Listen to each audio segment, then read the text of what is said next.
dəqiqə bağışlayırsın.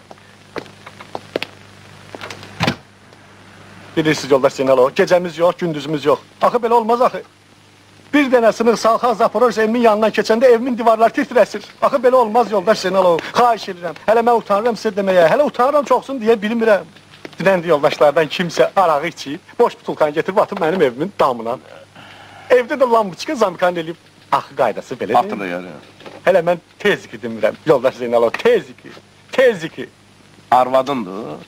Xeyr canım, nə arvadın? İtdi, tanış itdi, qonşun itidir. İt? Bəli, it.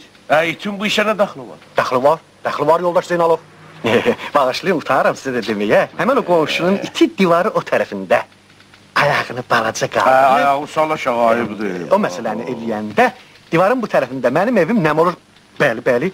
Evdə də bilirsiniz də arvad var, uşaq var. Arvadın özü də alergiyadır, xəstədir. Həmən iyi burnuna dəyən kimi arvad səpir bir təhər olur. Onda biz elə üçün apşesini bir tuvalet tikdirərik. Keşke unitaz zad qoyarıq. Yox, zəhmət çəkmək otel lazım deyil. Xeyr, sizə deyən yoxdur ki, tuvalet için. Elə bircə mənim evimi təmir edin, qutarsın geçsin.